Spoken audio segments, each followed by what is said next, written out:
pakviesti, aš manau, visiems gerai žinoma Libertą Klimką, kuris ne tik mokslo istorikas, bet etnologas ir mano pavaduotojas šioje bendrijoje. Ir šį sykį jis pasidalins savo mintimis apie Vaclovą Tomkevičių, savamokslis aviakonstruktorius iš Žemaitijos. Ką tie žemaičiai neišdarinėjo?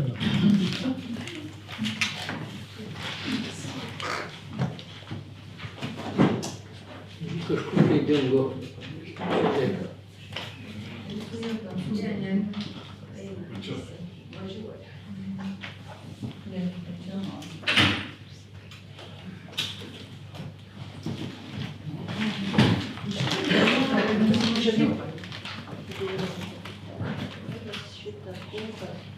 Turbūt sudrėko pirštai nuo jaudulio. Tai šiaip aš kontrastui šitą pranešimą tai paruošiau, nes bus kalba apie nepavykusį bandymą pakilti į erdves. Taip, kuris. Bet nuostabiai kai kurie to projekto parametrai primena Anbo. Ir todėl ir įdomu bus palyginti. Tarsim, kodėl nepavyko šitas bandymas. Dar įdomu, kad konstruktorius savo šitą lėktuviuką, tai vienmetis lėktuviukas, vadino dangaus blusa. Toks įdomus pavadinimas ir tai nuteikia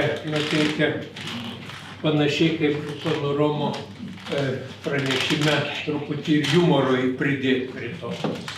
Todėl pradėsiu nuo tokios pastabos, aš žvilgtelėjau į laikrodį, savo rankinį ir prisiminiau, kad kodėl mes nešiojam, dar tebe nešiojam kartais ant rankos riešo laikrodžius.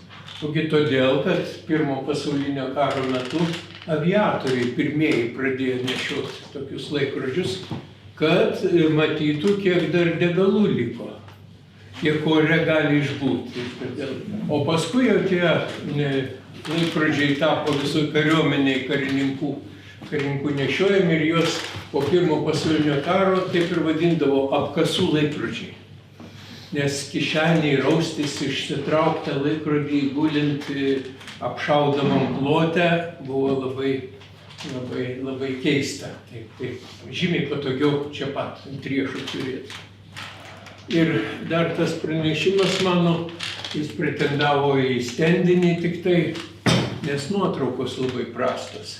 Yra sudėtos kraštotyrinės nuotraukos prieš 30 metų, perfotografuotos iš tokių šeimininių albumų.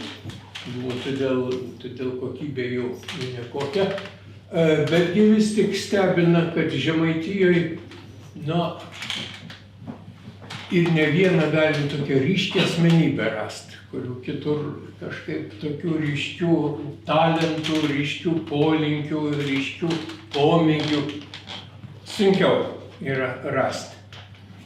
Ir kita vertus, mes prieš 30 metų kažkaip daug dėmesio skiriam kraštotyros ekspedicijose. Ekspedicijose būtent Žemaitijai, čia pradedant nuo Šaulių rajono, Akmenės rajonas, Viekšniai, paskui Papilė. Dabar nuo Papilės aš ir pradedu savo štai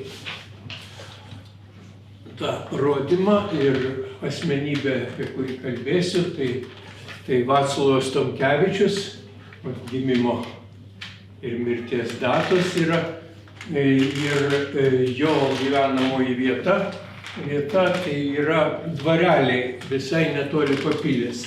Gimė jis Šaltiškiuose, tai yra 3 kilometrai nuo Papilės. O paskui dar, šeima į Mažnaičius persikėlė. Abiejų tų dvarelių jau ten senai nieko nebeliko, nes Mažnaičiai ar 17 kilometrų nuo Papilės. Dvarininkų šeima, matote, iš apsirengimo, čia tėvai. Tėvai, čia turbūt vyresnioji sesutė su lėlyte. Taip, tai yra dvarininkai, save laikė lenkais. Nors puikiai kalbėjo lietuviškai, rusiškai, čia viskas tai kaip. Na ir pats herojus mano šito pasakojimo, toks aukštas, stotingas vyras, taip, toks elegancijos pilnas, beje puikiai grojęs smuiku. Nu, šiaip šeima muzikuodavo ir šitie visi vaikai, laisvalaikiu ten skambėdavo jų tose dvareliuose muzika. Ūkiu, tiesą sakant, nelabai rūpinosi, nes turėjo kitų pasijų. Ir tos pasijos, na, aišku, labai gražiai atsiskleidė jau, reiškia, po Pirmo pasaulinio karo, dar matot, palyginti jaunas, Tamkevičius emigravo, pasitraukė į Rusiją ir ten baigė mokslus inžinerinius. Man čia truputį irgi nesueina metai, būtų labai jaunas, kokius jis ten mokslus baigė, bet jis Maskvoje gyveno ir matyt tam technologijos institute kažką tai jis baigė, nes paskui jau jį priimdavo į reiškia, popieriaus fabrikus dirbti inžinierių. Ir atrodo, kad jis kvalifikaciją tikrai turėjo pakankamą tam darbui. Bet metai labai jauni. Jo tėvas Maskvoje mirė, sako, nuo bado karo metu. Ten iš viso šitą šeimą tai žymėjo tokius netektis. Viskas nors atsitikdavo labai tragiško šeimoje. Brolis jo paimtas į rusų kariuomenę, ten per kažkokias pratybas savų buvo nušautas. Ir taip paskui visą laiką kažkas tai tokio šeimoje atsitikdavo. Tai štai, bet 23 metais jis grįžęs į Lietuvą vedė našlaitę, taip pat žemaitę, iš kito dvarelio, tas Mažaičių dvarelis, dabar jis buvo Kruopių valsčiuje. Viskas ten netoli pakėlęs irgi yra. Elena Vizgirdaitė. Vedė dvarelis buvo, na, jeigu žemės plotą pažiūrėsime, tai netoks ir mažas, apie 89 hektarai. Ir va štai prieš 30 metų teko man lankytis ir šią nuotrauką padaryti, kas lieka iš lietuviškų dvarų. Aišku, kuklus jis buvo tas pastatas, taip, bet reiškia, na jau ir stogai perdengti ten šiferiu ir tos tvoros, toksai kasdienybės vaizdelis. Kodėl mes aplankėm tą dvarelį? Todėl, kad vietiniai kraštotyrininkai jau šį bei tą žinojo apie Tomkevičių. Ir paskui vėliau prie šito pastato, čia net buvo tos tvoros nugriautos, kad vaizdas būtų įspūdingesnis ir buvo pritvirtinta atminimo lenta net iš medžio drožta. Čia toks gyveno aviokonstruktorius, kuris labai norėjo skraidyti ir visą gyvenimą jo ta pasija labai taip ryškiai reiškėsi. Iki to, kad faktiškai visą dvarą ir pardavė tam, kad sukaupti pinigų savo tiems darbams. Taigi, tai vat štai sekančioje skaidrėje mes jau matysime pirmojo bandymą. Dar kartą atsiprašau, kad tokios prastas perfotografuotas nuotraukytas. Tomi 1. Tai yra vienviečio nedidelio lėktuvėlio konstrukcija. Instrukcija, o čia kažką tai galima įžiūrėti. Iš jo ir pats konstruktorius bando, reiškia, kiek galima kaime, jis pasisamdė kalvį kaimo, pasisamdė vieną žmogų medžio darbus gerai darančius, na ir mokėjo jiems atlyginimus ir jis daug pats konstruodamas tos, reiškia, detalės, sparno formą, profilį stengdamasis išgauti. Taip pat kaimo sąlygom statė tą lėktuvėlį. Lėktuvėlį netoli Kalvės, kažkokią tai pasidaręs pašiūrę. Ir lyg ir atrodo, kad jis žiūrėjo į prancūzų konstrukcijas šiek tiek, paskui pardavė 30 hektarų žemės, nusipirko anglišką variklį ir propelerį.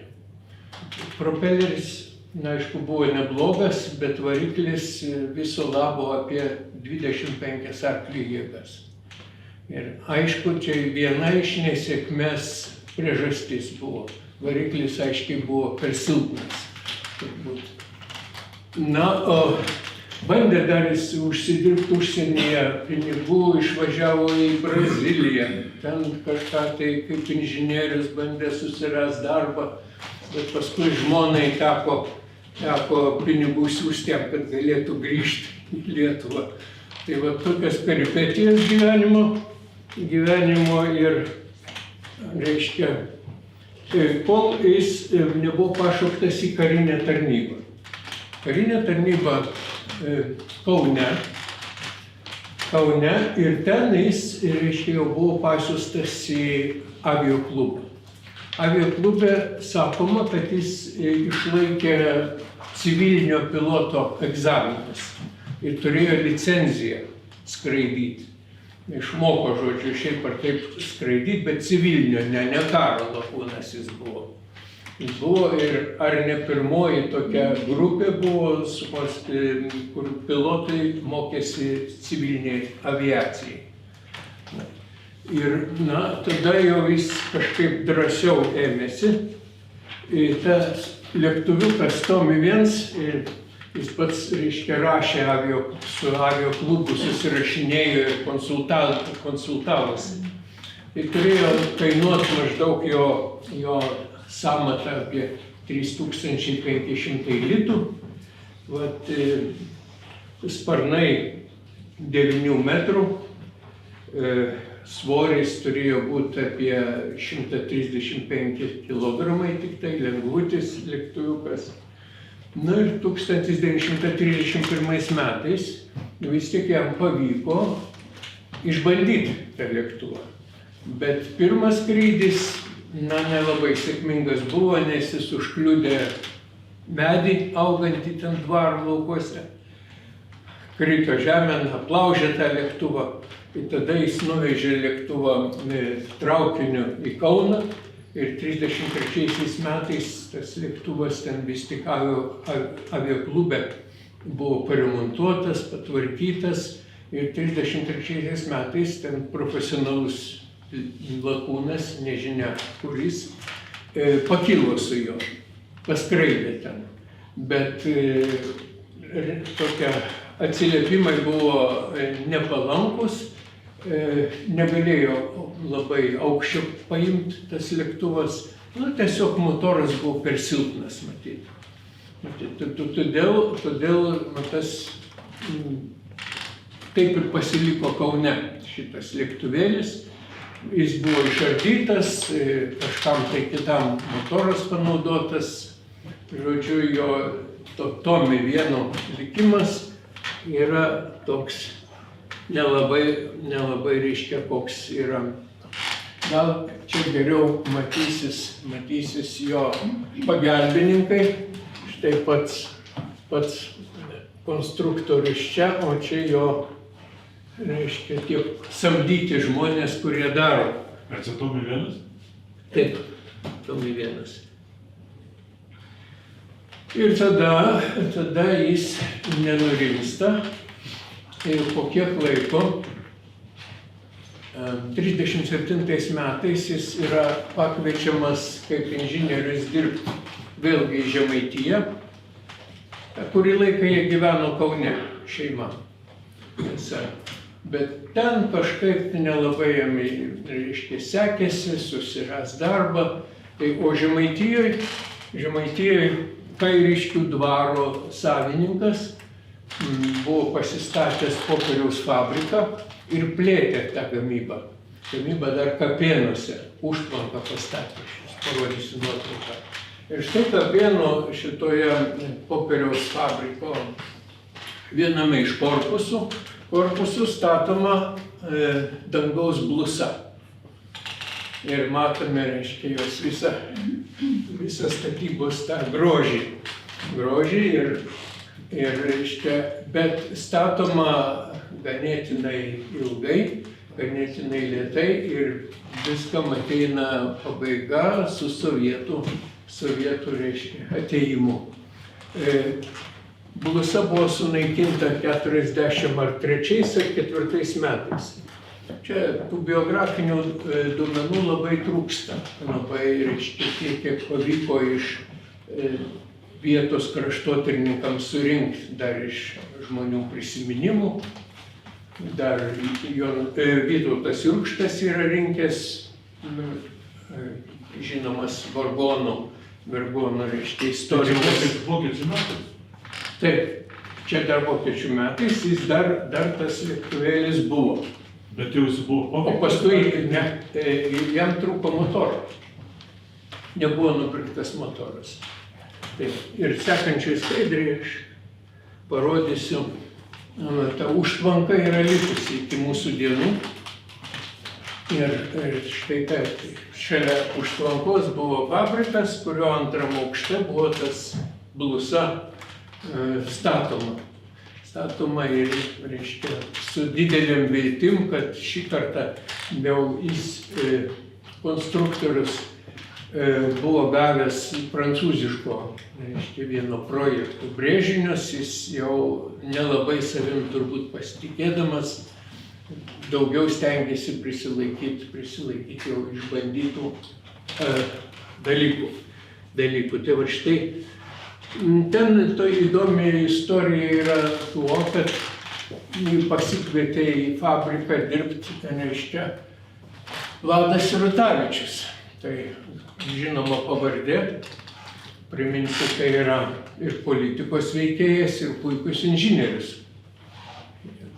Keletą štrichų jo biografijai.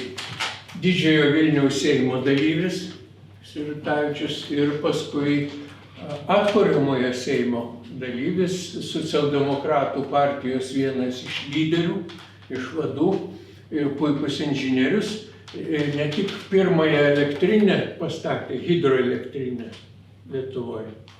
Pirmąją, beje, iki šiol, bet čia nesenai padaryta nuotrauka dar gyva, tik tai, aišku, jau nebeveikia, nes tos mažosios hidroelektrinės vienu metu labai turėjo bumą Lietuvoje prieš 25 metus dar, bet dabar visos jos bankrutavo, turbūt Ignitis suvalgė jas. Bet pastatas išlikęs yra ir Sirutavičius paskui buvo įkūręs tokią akcinę bendrovę Molis, kuri statė plytines. Daugėlių garsi plytinė buvo jo pastatyta Žemaitijoje netoli Kuršėnų ir didžiuliai kardono fabrikas Kairiškėse, o popieriaus fabrikas Kapėnuose. Tai viskas šalia vienas kito. Ir tokie darbai, reiškia, po Antrojo pasaulinio karo emigravo Sirutavičius į pradžią Vokietiją, paskui Ameriką ir ten tapo tokiu aktyviu inžinierių draugijos nariu. Jis veikia ir atrodo, reiškia, labai daug prie tos veiklos prisidėjo. Taigi, tai va štai, o Tomkevičiaus šeimos istorija toliau tokia, vėlgi, su tragedijom. 41 metais jis, reiškia, pasitraukė čia arčiau Vilniaus, Naujoji Vilniuje. Šalia jos ir šiandien dar tebestovi toks Kučkūriškių užtvanka ir popieriaus fabrikas, kuris turi labai įdomią istoriją ir seną istoriją. Kučkūriškės. Jau antroji žmona, nes pirmoji žmona ten kažkaip tai reiškia, labai neaiškiam aplinkybėm buvo Rusijos kariškių nušauta. Toj naujoji Vilniuje. Ten kažkoks konfliktas įvyko, ar kas nors ir žodžiu. Tai jis vedė Apoloniją Ivanič, tai su ja susilaukė dukros, anksčiau neturėjo vaikų.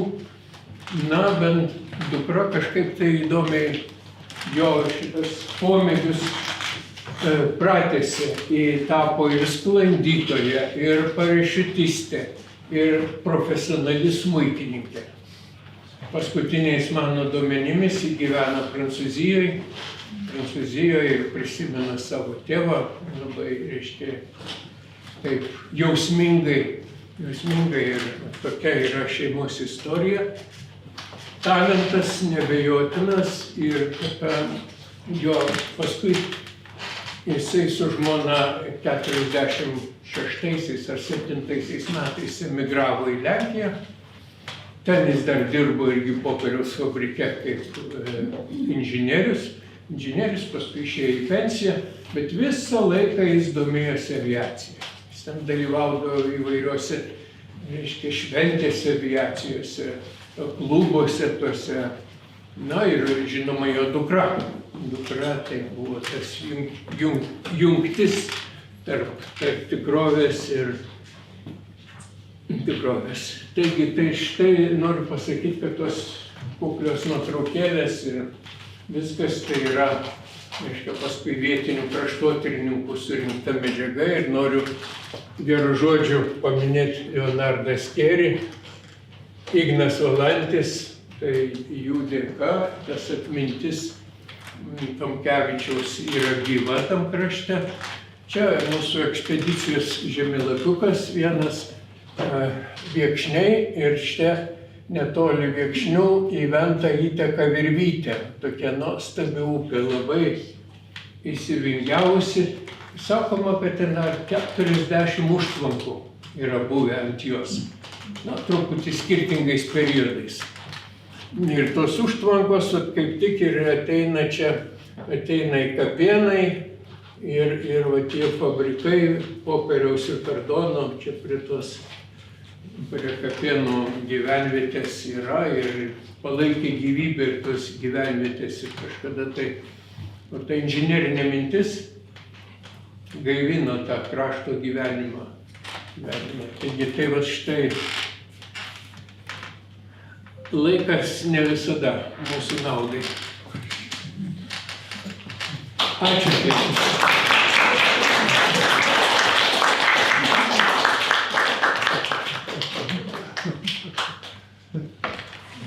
Dabar, kad Lietuvai į kosmosą ateina, galėsim ir LT tenai. Ar nestebina tai, kad lygumų vaikai vis pakelia akis į dangų ir turim puikių lakūnų, puikių konstruktorių turėjom taip ir palydovai skraido lietuviški. Tai man priminė, nebėk, tai gal bus klausimų, kad kaip Romualdas minėjo apie atradimus, kad atradimai dažniausiai būna keliose vietose tuo pačiu laiku. Tai dabar nežinau kodėl, bet aš kaip žiūriu spaudą, tai kaip apie tą Wright broliai, kurie nevatai Amerikai skaitosi pirmieji bent amerikonai, taip sako, kad dabar iškyla, kad kitų buvo ir Europoje, ir Pietų Amerikoje, ir Brazilijoje. Tai dėl to man priminė, gal Tomkevičius. Ir Naujoji Zelandija. Jo.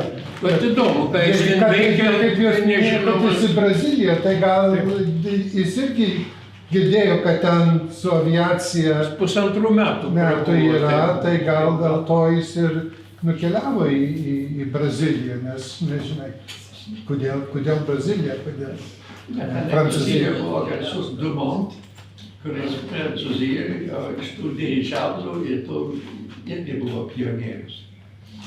Dumont. Ar yra klausimų Libertui? Kur palaidotas? Slupske yra toks miestelis Lenkijoje. Slupskas. Ten jo sesuo gyveno, į pirmoji emigravo Ir jis paskui pas seserį nuvažiavo su žmona ir ten palaidotas yra. Slupskė. Dabar aš